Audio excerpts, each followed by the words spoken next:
This is a recording of a session of Organize Me put on by Jayme Sanchez and Garrett for Loudoun County Public Schools. It starts about 30 seconds into the session. Hope you enjoy. You start using it first and then see what you feel comfortable with, and then you move it on to your students as you feel you can. We get called into schools a lot to help with students who have executive functioning difficulties, and one of the first places that we tend to start is with their Google Drive. We also have been going and doing a lot of just teaching to some resource classes about Google Keep, about their calendars, how to organize their browsers, all of that. And that could be a course in and of itself. And we just keep our fingers crossed all the time that hopefully that will someday come to fruition, because you may not realize it, but by the time these students are in high school, they've already had their Chromebooks for quite a while. And Google saves everything, whether you want it to or not. You just open it up and it automatically saves it. So if they haven't been taught how to organize and, create a folder and then put everything in there, then they just have a big jumbled mess of stuff inside of their Google Drives. One thing that's nice about Google is that it's something that's likely not going to go away. It's something that can stay with them throughout school, on to college, and then onward, because we all use it now. So it's something that if we could start teaching them how to organize it now, then eventually as they start using it more, they'll be more proficient with it and feel more comfortable with it. We get parents all the time, they're like, why isn't this taught in school? Like, why can't somebody teach my child how to organize their drive or how to figure out their calendar? And so we figured we'd start with you, and then hopefully that'll just trickle on down, right? Here is the link to the presentation. We put it in the chat a couple of times, but here's the bit.ly. There's also a QR code there. Gina and I both have QR codes behind us, so anytime during the presentation, if you want to get your phone out and try and get the QR code that way, you can. And then we realized the chat box is the place to be. And we'll look at it and we'll try and answer it in real time, but sometimes we might not get to it immediately, or you might have a pressing question that you really want us to get to. If you put it into this Padlet here, then we'll get back to you. We'll go check the Padlet after we're done with all of our presentations today, and then we'll answer back. So going on, let's, this is what we've been saying, we really want you to help your students so you can do that by embedding this kind of thing, this organization skill, into your lessons. And then this is what it looks like for our students who are disorganized. So I'm sure many of you are familiar with students who kind of look like this, or maybe yourselves or ourselves. I mean, there are times. Yeah, there are times that I look like this. I have a tendency to squirrel quite a bit. So anyway, we'll start with Drive. We have Drive, Calendar, Google Keep, browsers, and then lesson plans. And then there's other tools in there too, like timers, that kind of stuff. You have access to all of this now if you have the link. So refer back to it as often as you need to. It's going to be a lot of information. We're going to focus on Drive, Calendar, Keep, and then hopefully the browser. But you'll want to go back because we have little links in there for tutorials and things. Caveat here is that one size does not fit all, right? So what works for me may not work for you. What works for you may not work for somebody else. Jean and I both love this kind of thing, but we both do things differently. There are things that we both use. There are things that she uses that I don't use, and vice versa. So keep that in mind. It takes patience. It takes a lot of practice. You have to really find what works best. Some people love the paper pencil, those calendars with all the colors and using different colored pens or whatever it is. Me, I have to have it electronic because I need timers and bells and alarms to go off so that I'm reminded by it. So keep that in mind as you go through this. At least give it a try. And then if it works, great. If not, then there's probably something else that is out there that can help you also, or similar. All right, so we're going to kick this off in the chat. On the left here, number 1 is your drive, files everywhere, no folders, complete chaos. Or are you in number 2? You have nice, lovely folders. They might even be color-coded. Things are sorted. Or are you kind of like a 1.5 where you're like kind of either one? I'm usually a 2, but depending on times of years, I converge more towards a 1.5. Pop in there. A lot of 1.5s. Awesome. Hopefully today we can give you some tips on how to be a little bit more 2, and some tricks that'll maybe it'll just be a fun way to organize it so it doesn't seem like so much work. So some of the things that we're going to go over is folders. That's the big way to organize the drive, is just to start using folders. Nesting those folders. So, at the beginning of the year, maybe you start a folder for PD. And then in that PD folder, you have, March 7th PD. Maybe you go to Inspire Loudon. And I'll plug there because we'll probably end up doing this at Inspire Loudon. Different PDs that you do through the year, maybe you have different folders with different tools. Color coding.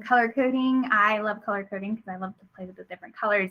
That can help trigger memories things too. These are pictures of my drive. On the left, the picture down below, any of my items that are more reference information. I have this pretty teal color. Anything that's an automatically created folder, like from Google Classroom or from Meet recordings, is I just leave it plain, so I know those are all the black grayed out folders. Icons / emojis, you can add those into your titles of your files and your folders. The really awesome thing that I use a ton is priority. This is going to be one of those things where Jayme and I differ. Jayme doesn't really use priority, but I do. So we will show you that. The starred feature and search. Jayme, she'll tell you she uses search a ton. I use it a little bit, but it's just kind of how each one of our brains work a little bit different. So later on, you'll find throughout our whole presentation, we have links. Either built in, if you click something, we try to make it obvious what's a link and what's not, but to deeper dive. So either if you don't want to watch this whole thing or scan through, we are going to put one of these recordings on our AT YouTube channel to watch again if you need. But there's also lots of links on how-tos within Google or YouTube videos that'll show you snippets of a lot of the stuff that we're going to show you. So do not fret if we go too fast. I'm going to try not to. And you want to look back at something. I'm also notorious for, oh yeah, I know how to do this during the training, and then later I'm like, what did she say? And can't remember. So there should be enough links to get you going. So I'm going to hop out of here real quick and hop on over to, it went too far, hold on. There we go. Hop on over to my drive. So I created this folder here just for this purpose. And this looks all nice and tidy because there's not a whole lot in here. But these are some examples. You can see I have some cool emojis in the titles of my folders. So I'm going to show you how to do a couple of these things. The first one is just to create a folder. Click New, create a folder. And it creates a new folder. So you have your new folder. You're like, I really want that to be, it's a super important folder. So I like to use red as my super important folders. So go to change, right click on it. Right click is your friend in anything Google. Right click on it, go to change color, and you can pick the color and so the folder changes.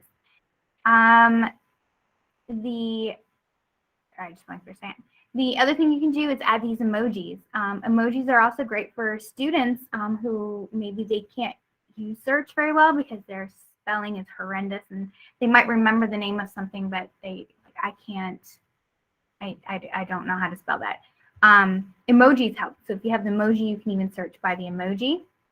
There are different ones that you can find on the internet, but the one we linked and the one we use, and I use, is Emojipedia. And you can do a search for a specific emoji that you're looking for. You can go by category. Let's go to objects, and let's go to compass. So I want a cool compass one. All you have to do is click copy. So now it's copied. So then you go back to your folder and that magic right click again, and you're going to rename. So new, and then I'm going to right click and paste, and it pastes in my emoji. Click OK. There you go. That also helps visually. So those kind of like visual reminders, it helps remind you that the color is the same thing. It helps trigger those memory things for searching for something, especially if you have a ton of folders. What else was it? Oh, okay. Color coding should do lesson. All right. Starred. So anytime you have a folder or a document that is important and you want easy access to, maybe it's buried under 4 folders of nesting, and you don't want to click through all those all the time, but it's not really something you want to put up here on like your web browser. You can right click on it, again, that magic right click, and this one's already starred, so I can remove it from starred. The star goes away. Sorry guys, the computer's a little slow. Add to starred. You can also do that to documents. If you're in a document, like I'm in the presentation here, there's a little star here, all you have to do is click it. So what's great about the starred is it gives you all of these that I've all starred.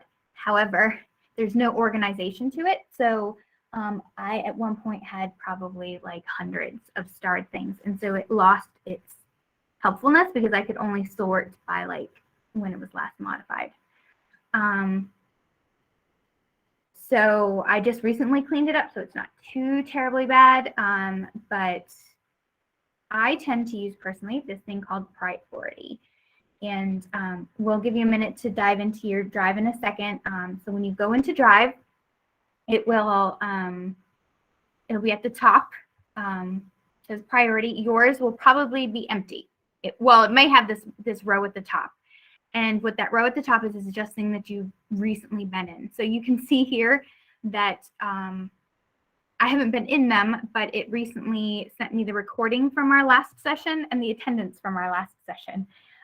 So those are considered recent right now. So it pops up there at the top. Why priority is cool is because these are just bookmarks, quick links to files that you have saved somewhere either in your drive, or if you're like Jayme and I, where we're part of multiple shared drives, like we have a SIF-AT drive, we have our AAC drive, we both service a bunch of schools, so we might be in one of their drives. So when you have files over multiple different drives, it gets, for me, Jayme's different. For me, clicking through all those drives is just a little annoying, and I don't like it when I need quick access to certain files. Obviously, you wouldn't want to do this for every file, but certain files. So you can create these workplaces, and I'm going to remove this one real quick because it won't let me create one right now. There it goes. It's not grayed out. So you'll probably have where it says workspaces and then a button, click create. So if you create a workspace, basically I kind of personally think of it as I'm creating a sticky note. So I'll call it presentation. Pop-up window where you can start adding files. You can choose other files. I'm going to go ahead and click this one because I want this added, and add to selected file. And I'm just going to say done because I don't want to add any others. So when again, it's a little slow. Scroll down here. Here's my presentation workspace. I just created it. And here's the file. Couple of questions I know are probably going to pop up because they popped up before is, No, you cannot add folders to these sticky notes. These are just kind of like quick links to specific files that you might need. Like over here, my quick reference, my mileage tracking, that's my personal document. So that pulls it from my drive. But the AT meeting notes is in our AT file, our AT drive. So that pulls it from the drive. So instead of having to go to my drive and open that and then click through a bunch to get to my AT drive and open that file, I can have quick access to them right here. It does not move where the file is. So that file is still in the AT drive, buried wherever it is. This is basically just kind of like a bookmark. These are like, the best way I can describe it are like sticky notes with file bookmarks on them. And you can organize them and name them however you want. You can't move them around. There's not a whole lot of customization. You can name them. I wanted them in a particular order, so that's why mine are numbered, because it automatically puts them in alphabetical order. So I wanted my AT ones here, my Schoology courses, in a certain order. The other thing, to add them, so you have a file like, oh, I really want to add that to my quick reference. If it's up here at the top, you can click the little button here and add to workspace. And then you choose the workspace. Or if say you're in your drive, and I want to add my AT hub to quick reference, I can right click, that magic right click, and add to workspace. Do the same thing. Quick reference. And so I've added it there. So then when I go back to priority, it will be there. AT hub. Unfortunately, I wish you could do this. If you're in the actual file, you can't add it to the workspace. Like I said, I really wish you could. You can with the star, but you can't with priority. And there's no other kind of customization. It's just kind of sticky notes right there. So I just threw a lot of information about Google Drive at you all. Why don't you take a couple minutes to process and jump into your own drives and check out whatever feature zinged you the most, and we can be available for questions. If we don't see any questions here in a couple minutes, we'll move on to the next thing, because we have lots and lots of stuff to throw at you.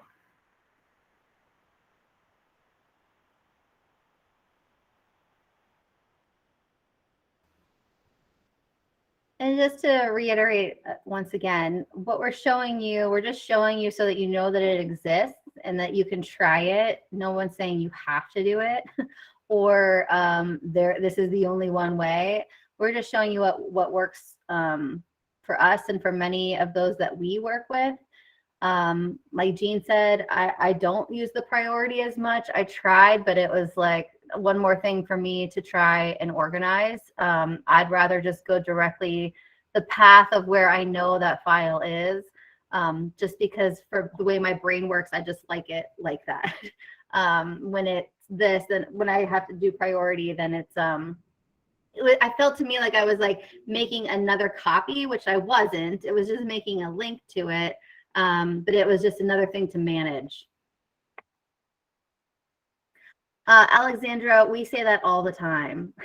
Yeah, we are like on this, I don't know, we just really want there to be some sort of a class, a course that the students could take, even if it's like during morning meeting or whatever the time, I know at Independence we call it Tiger Time, that they could just have that to learn at least one, a tool at a time or whatever, because this becomes a big issue. And lucky for us, like we all kind of grew up with the hard copies of things and like filing them and whatever, and then technology has just grown and grown and grown. But for our kiddos, they've just been thrust into this from the beginning, and they don't really know how to categorize it or put it into files or folders. So yeah, if you guys can get familiar with it and then teach them, they'll be better off for it for sure. Somebody said in the chat too, your IFTs are a great resource for these. Jayme and I are SIF-AT, so we generally are mostly special ed, but we do work with a lot of our IFTs too. These are all tools that most of the IFTs, well, actually these ones, they probably all know about, whether or not, they may not use them as much, but they know about them. So they can, I'm sure they would be happy to come in and help. I know in some of my schools, some of them do little tidbits here and there. I think you can just differ about which ones. Yes, the IFTs are busy and can't take a whole day or month. That's very true. We're going to talk a little bit of how to slowly start introducing some of these little bit by little bit. Somebody also said, reiterate the use of starred versus priority. So starred lets you quick link it by adding a star to it, but it just gives you a list. Like you go to starred and anything that you've starred, whether it's a folder or a document, you're going to have a whole list of them. There's no real organization to it. And it's where priority, you can start to organize it a little bit. Like I have my AT stuff, my quick reference stuff, my Schoology stuff. So I can organize it a little bit more to focus in on that. I hope that helps. Okay, we are going to hop on to the next thing. And there's more information here.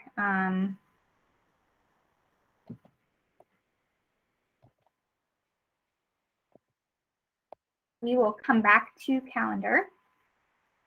But we're going to skip over to Google Keep and talk a little bit about that, because that's something that's very near and dear to our hearts. And it's usually one of those tools that a lot of people don't know about. So if you are like I was when I was teaching, I was the sticky note queen. I had sticky notes everywhere, and that's what kept me organized and everywhere I needed to be. And I had a couple of students that always like to move my sticky notes or leave random notes on the sticky notes, like within my other ones. I always like that, because then I'd get a funny little note, other than they'd mess up my my sticky note organization. So one of the downfalls to becoming a SIF-AT, and probably the only one, I miss the kids, is that I don't have like a home anymore. So I have nowhere to keep all my sticky notes. In comes Google Keep. It is literally the digital sticky notes. So I have them on my computer, on my iPad, and on my phone. There are Google Keep apps for all the devices. So in the picture here on the left is my view from my phone of my Google Keep, my sticky notes, and the one on the right is the computer, which I will show you here shortly. Again, there's more deep diving learning center at the bottom. Some of the features that you can do with Google Keep is, well, it's a sticky note. So what can you do with the sticky note? You can draw and handwrite on these sticky notes. You can also type on the sticky notes. You can put pictures in the sticky notes. With your phone, you can do verbal sticky notes. The verbal ones are even great, because you speak into your phone for the note, you click OK, and it transcribes it. So not only do you have it now typed, you still have the recording. You can do to-do lists with check marks. I don't feel accomplished unless I can click that check mark next to something I needed to do. It's silly, but I love the check marks part. There's reminders, which I will show you in a second, because I had set up for a reminder to pop up. You can collaborate. You can share notes with people. So say you have a checklist that you want to share with your co-teacher or somebody at your grade level, you can share that checklist with them. And just that note, not all, it won't share your whole Google Keep, just that particular note. Labels. So if you end up with a ton of sticky notes, I don't have a whole ton right now. I cleaned them up, so the labels feature won't look quite as cool. But if you've got a lot of notes, Jayme will tell you how she uses the labels. But you can label them. You can also color code them. You can see I have a couple different colors here, and you can pin or unpin. So now I'm going to take you over to Google Keep, and you see, hopefully you can see it up here at the top. There's like a blue dot in the corner of my Google Keep tab. That's because there's a reminder. So here's my reminder. I set one of my notes up to remind me to say hi. And you can configure how you want those to pop up. I'm sure you probably can have a sound. I also see it on my phone. It says Google Keep. My note says say hi. The cool thing about those reminders too, I'm going to dismiss it there, is that down here it says remind me. You can also pick a place. So if you have it on your phone and you want it to remind you when you get home to walk the dog or take the trash out, once it knows that you're home, you'd have to have your locations turned on for Google Keep. It will pop up a reminder to tell you whatever it is you want to remember. Maybe it was take the chicken out of the fridge. It can remind you, you can pick date, time, next week, tomorrow, later, whatever. So that's a cool feature. Yours, when you log in, and we'll give you a minute to do that in a second, or if you can listen and want to do it at the same time. It'll probably be blank unless you've already started using Google Keep. You'll have this bar up here at the top. This is take a note. So if you just click in that, you can start typing note. Oh, thank you, Jayme. Yeah, to get to Google Keep, that'd probably be helpful. You can go to your waffle up in the top corner, or go new tab, and if you just type in like keep.google.com or Google Keep, you should be able to pull it up. If you're in any of your, like if you're in your Google Drive and you go to the waffle, you can choose Google Keep to get you there. So back to the notes. So I can start typing up. Presentation. That's terrible. That was awful. So I've just created a note, and then I'm like, okay, I'm done. I just wanted a quick note. Now you're like, oh, where did it go? So they automatically come down here to the bottom. So here it is. All these ones are up here at the top because I have them pinned, because those are my most important notes, or ones I was doing at the previous presentation. So then there's a little pin note right here if you highlight over it. So pin the note and it pops it up here at the top. The other cool thing, like any kind of sticky note, you can move them around. So like I usually like the red, which is my to do ASAP. I like to use red. I can move it up here. I can put that note up here. All of your options, like, or if you go up here, take a note, you can also start off with a list. So it starts making checks. You can see the check off, and then I can also, like, I haven't done that yet. I don't want to check that.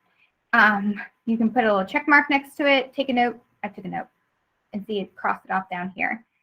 If you have a note that is not a checklist, then you want to make it a checklist. Your magic button right here is more, the 3 dots. You show checkboxes, and it'll turn it into a list. This is also where you add collaborators. So this note here I made last time, I added Jayme to it. So if you just hit add collaborators and start typing in their email, with LCPS anyways, it'll pop up anybody within LCPS and with that name. You can change the background options. This is a cool picture. Do that one. We can just do a color. New picture. Let's see, you can add pictures from your computer or from your phone. You can archive it. Say you don't want to completely delete the note, you just want to kind of archive it, get it out of your view. You can do that, and you can access your archived ones from the left. There's other options. You can delete it. This is where you would add a label. So if I wanted to add that to my examples, that's one I already created, or I can create a new label. Now it's labeled. So say you start getting a ton of notes, or as Jayme does it, she has a label for each one of her schools. You can go over here. These are all your labels. That's what that kind of like little label icon is. And it will pull up only those notes that have that label. So these are all the ones labeled as examples. These are all my LWAC notes. This is all my presentation notes. These are all my resources. If you go back to notes, then you see all of them again. Make sure I get to everything. Oh, another cool feature is if you end up with a long one, like I have this long one here, equipment process, what to ask for different things, I can quick links. I did this one earlier. I want to make that into a Google Doc. It's gotten so big, I just want to have an actual document of it. It now will think about it and create a Google Doc, and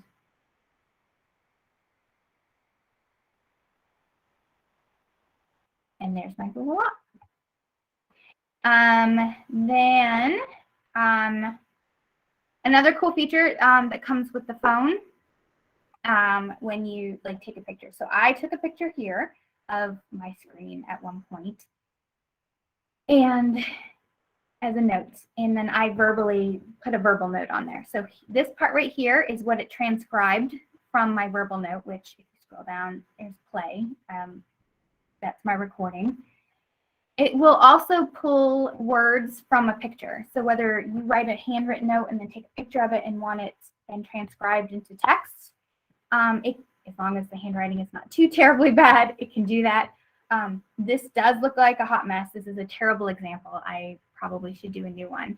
The reason why that looks a hot mess is because we've got all these words on the left here and then like a partial note here. So it was trying to pull all of that and make sense of it, and you can't make sense of it because it's a terrible picture. But it will pull and transcribe your pictures as well. I know I just threw a lot at you, but some of the things that really are helpful, especially for students too, is that having it on their phone and being able to do verbal notes. I was just at a high school, a student that is significantly has difficulty with spelling. It's a major issue. So they trying to teach like skills for moving forward. If you're filling something out in an application, you don't want to spell something incorrectly. So one of the a quick way is just open up a Google Note, speak into it what you want to say, and it'll transcribe it, and boom. There you go. Jayme, anything to pop in and add? The only thing I remember, like when I very first started using this, and I only had like one note in there, and then I would be like, well, I don't really see the point. And then I thought, wait, they're like all just a big there's like a mismatch of all these like notes just piled on this one page. But the more that you get, the easier it'll be for you to organize them, because you'll start to see themes of like what you use mostly. I've had some teachers tell me that they use it privately in their personal life to share like a shopping list with their significant other. They can use the check boxes for that. I used it in the winter with my husband to share like gift ideas for the kids. So each one had that. And then if one of us bought that thing, we could just check it off or put a line through it or whatever. But like Jean said, for work, I use mine so that I can keep track of each of the schools that I cover. And so students, it might be each of the subjects. And then within there, I have my different notes. So all your notes will show on that very first page. But if you click on one of your labels, then it'll only show the notes that pertain to that specific label. So maybe you'll have like a CLT one. Maybe you'll have like a committees one.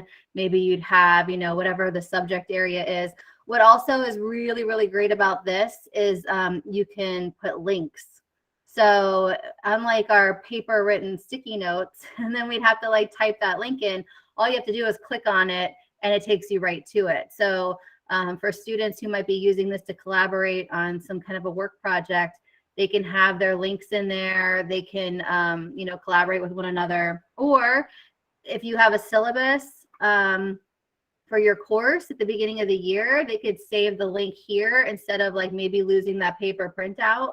And what's great is once it's electronic, then they can use the read aloud features if they need to, or if they want to. It's available to everyone. So some may choose to, some may not. I also wrote in the chat that it's a great way that if you used that voice to text that Jean was showing in the Keep, That's another way that they could, maybe answer a question for you.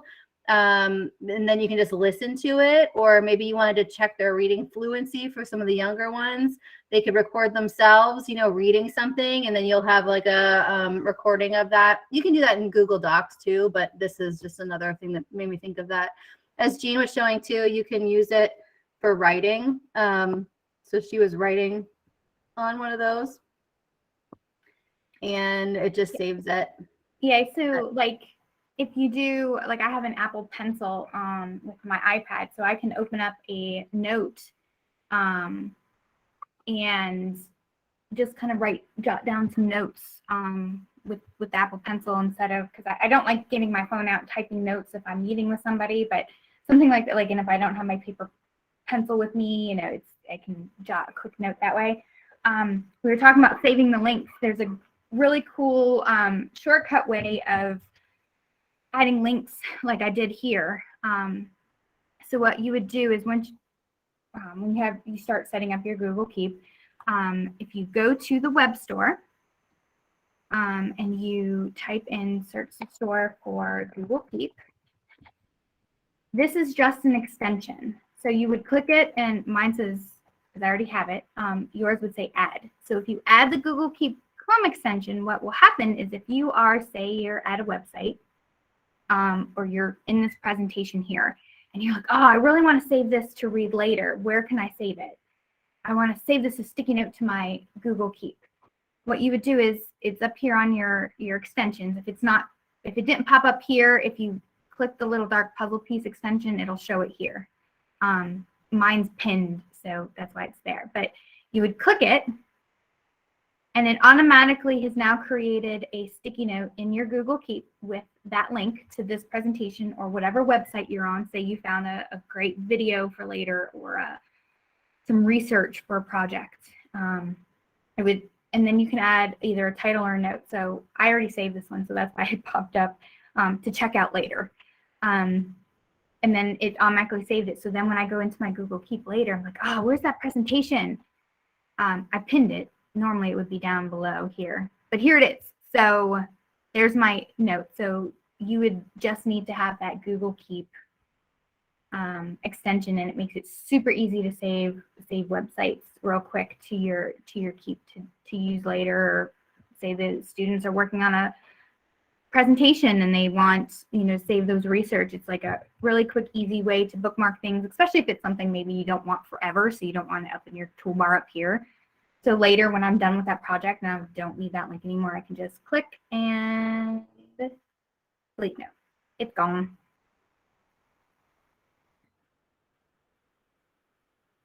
All right, any other questions about Google Keep before we move on? We've got about 20 minutes to cover a couple more things, but we don't mind answering any questions.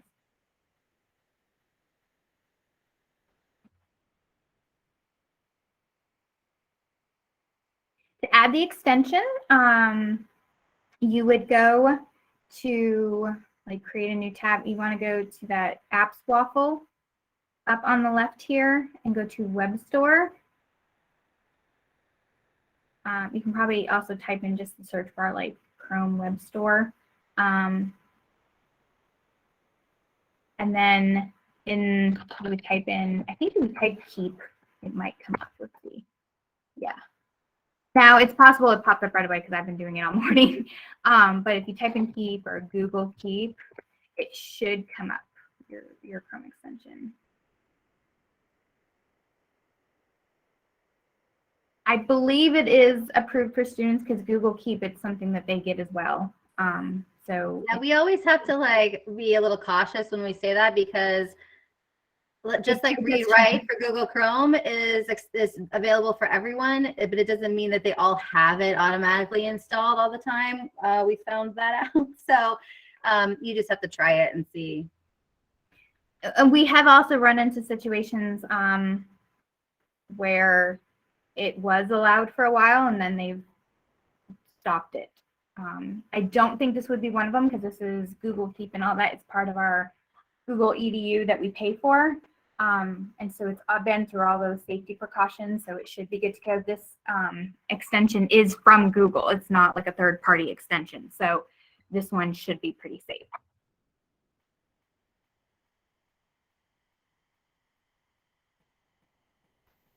So now we'll talk about calendars.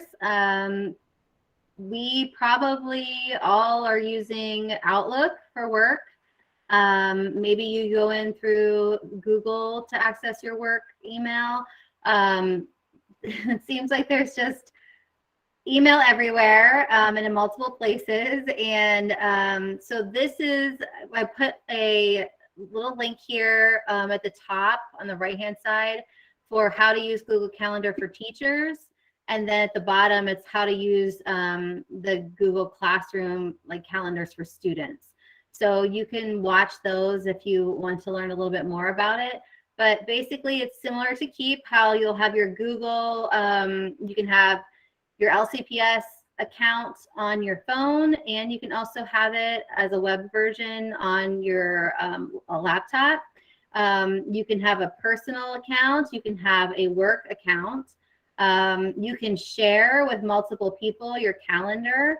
So in my personal calendar, my personal Google calendar, I have my husband's calendar, my daughter's, my son's. I have their sports calendars that like automatically populate to it.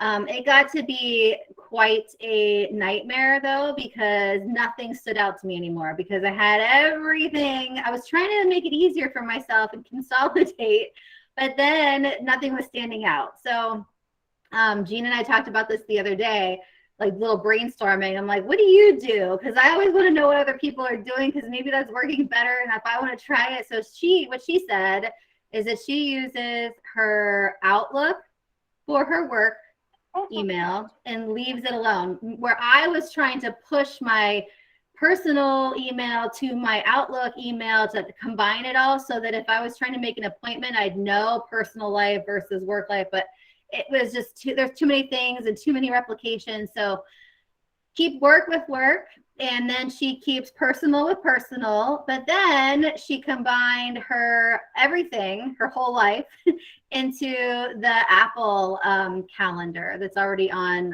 iPhones. I'm sure they have the same kind of thing for, like a Samsung or something also.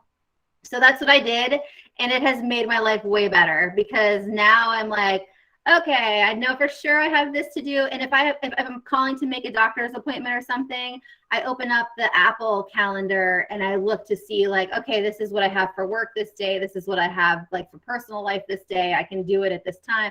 So that would be a suggestion I have. Although you can add all these calendars and do all of that, it may just become more of a headache than help. Speaking from experience, because I had that going on and it got to be too much. But you can share calendars. You can also, students can share their Google calendars. So if we would get our students in the habit of using their Google Calendar, they could share that then with their parents. And then their parents could be able to see, okay, oh, you've got a history test coming up next Wednesday. What kind of things do you have to study for that? And are you setting aside time? That kind of stuff. You can share with specific people and everything. There's instructions on how to do that. And they're right there are the instructions. So have them log into their LCPS Go account, blah, blah, blah, blah, blah. You can read those there. And then on the next page, they could also share out a Schoology calendar. So if they wanted to put that into, if they're, like, say a parent wanted to put it into their Google Calendar, the parent's personal Google Calendar, they could do that. And here are instructions for that right here. There's a little video there, link at the bottom in blue. How do I link my Schoology calendar to a different calendar? So if you wanted to kind of see step-by-step how to do that instead of reading it, that's there. I think that's it for calendar. Yeah, I mean, calendars are nice, I'm sure we're all used to them. You can use them to set reminders. You can have an event. You can have a task. Whatever it is that you choose to kind of use it as, and you can share it. So another good tool. to help with organization. And these are ways to share them that you could share out with your parents and stuff if they wanted to know.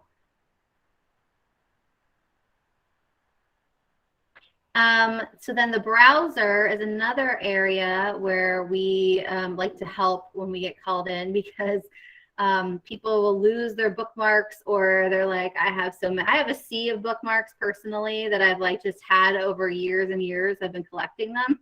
So I started now making on my bar there that Jean's like hovering the cursor over. I use this for all of my go-tos. So I have my calendar. I have the link there for it, so I can just automatically click that and it'll open up my calendar.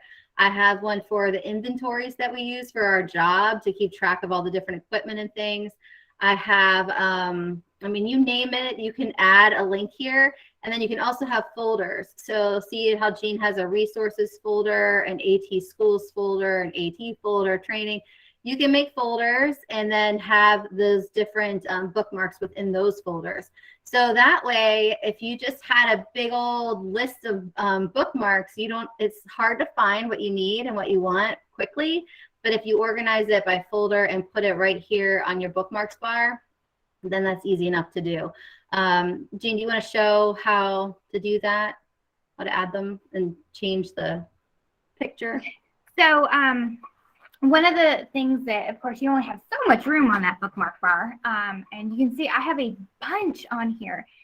And that is because some of them have very recognizable icons. Like there's our lovely Schoology one, right? The S. So I don't need it to say Schoology next to it for me to know that that's Schoology. So once you say, when you bookmark something, so for those of you that don't know how to bookmark, you are in a website, say I want this Emojipedia to be bookmarked. You're going to, up in your toolbar, an easy peasy way is click that star. You click that star and it's going to bookmark it. It's going to probably want to put it in whatever folder you were in last, resources, and put it in there. Here's the name of it. I can change the name of it. So I can just call it Emojipedia.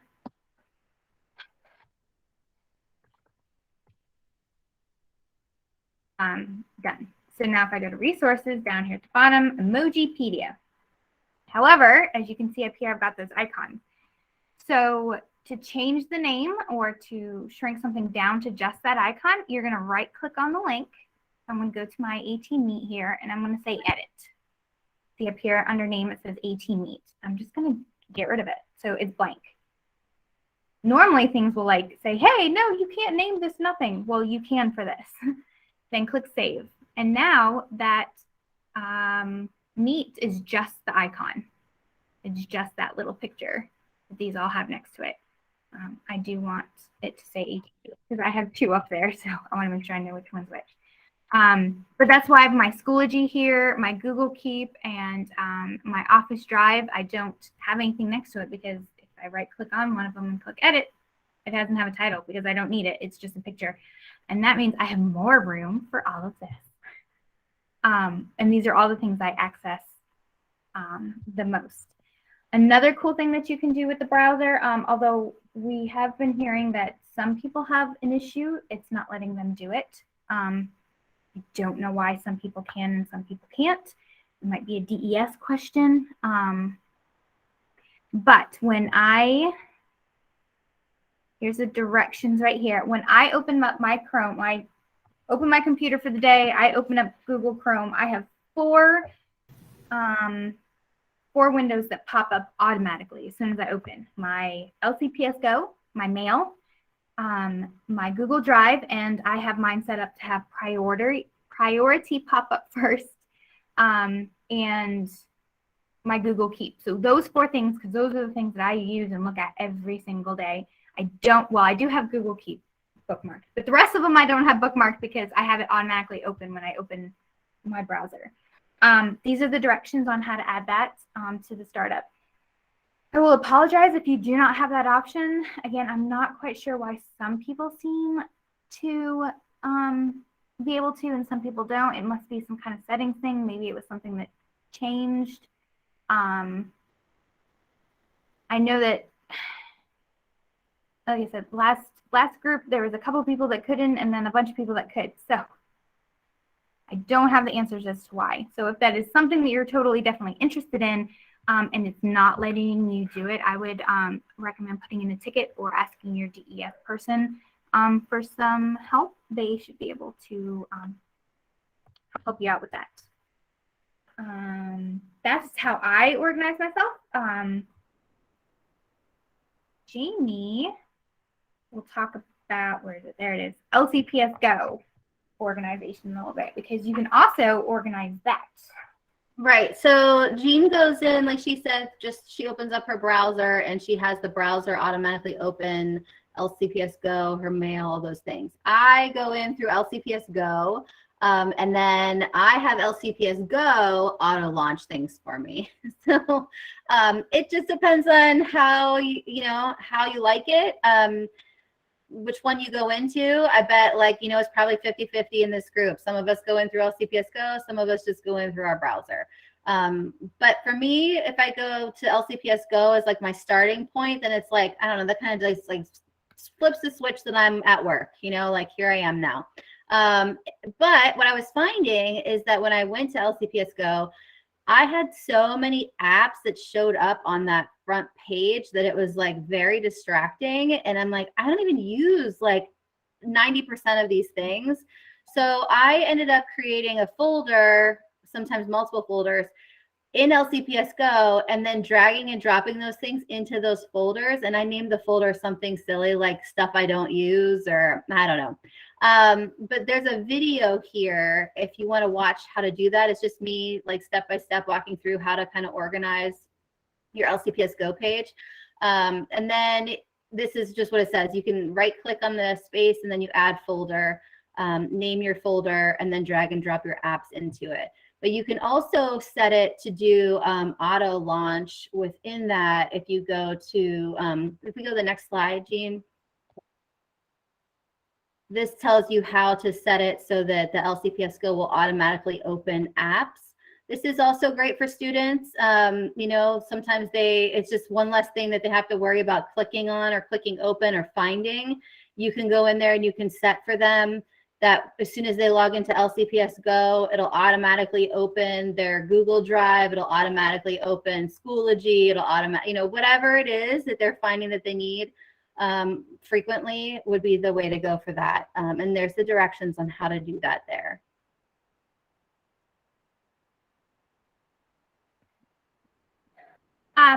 There's someone had popped up with a question.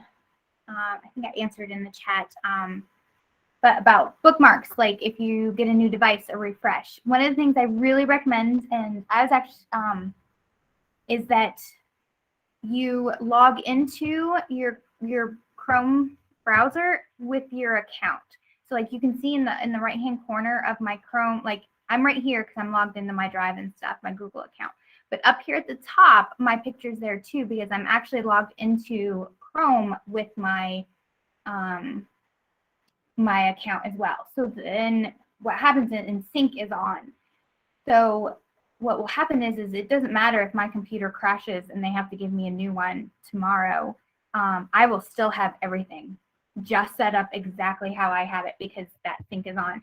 Or if I were to go home and get on my MacBook and open up my Chrome browser that I have logged into my work email, it will look the same. Every now and then it'll prompt you to re-log in. And of course, when we have to reset our password every so often, you'll have to do that again. But that way, no matter what, how many times, you'd have to, or how many devices, maybe you have a Chromebook too, it'll save it across all your devices and you'll have the same access. And it's just, you go up to the top and it'll prompt you to sign in. There'll be a button somewhere, maybe it's add, or I'm already signed in, so I'm not sure which it'll be, what yours will look like if you're not logged in. Lesson plan, we had briefly mentioned that earlier. Jayme, did you want to cover this one? I'll just say real quick, just for time's sake. We're almost done. Yeah, right, which we were kind of talking about earlier. If we can just get If you get familiar with something and you feel comfortable with it, then teach your students because they need our help. Their drives are a disaster. But if you want to, you know, add this into some of your lesson plans, like especially at the beginning of the quarter or whatever, the beginning of the year would be great. To have them create a folder for the grade, then have them create folders under that for each subject. And then hopefully then by the time they, you know, are off into the world, they'll have everything organized instead of it just being all in there. But you can do this, you know, with the calendar thing that we showed you. You can do it with Google Keep, whatever you tend to focus on and you find helpful, pass it on to them. And then last, we just have a little like AT plug. We have some links here that this first one is to our inclusive design blog. I highly encourage you to join that if you can. It's just a blog, but you can sign up to receive the updates. So every Friday, it'll send you an email. Here's the blog link. I'm putting it in the chat. Over on the right, you can sign up, and then every Friday it'll send you a update like, oh, this was the latest topic that was written about. All of us on the AT team write about different topics, and then they get posted up there. They're short, they're to the point, and what's nice is that they're always right there. So you don't have to have a bunch of bookmarks for how-tos. If you want to figure something out, you can go to that and just search, and then it's all right there. Then we have this Fundamentals of Learning Language with AAC. So those of you who have students who use communication, alternative modes of communication, this is a great course to take, and that's the Schoology code for that. This other one, Designing Inclusive Educational Experiences, this is fantastic too, because it's how do you choose which materials that'll work for everyone. And you just need to get the code from the SIF-AT that covers the school that you're at. They'll give you that code, and that way they can be there to help you out with it. And then we have our LCPS AT YouTube channel, and that's where we'll post this video from today's presentation as well. And there's a whole bunch of other videos up there too of examples and things. So thank you guys for sticking with us. I know it's a ton. Like we said, we could do this probably for like a whole year, but we tried to get in what we thought was like really relevant and going to help right away. So hopefully you find that useful.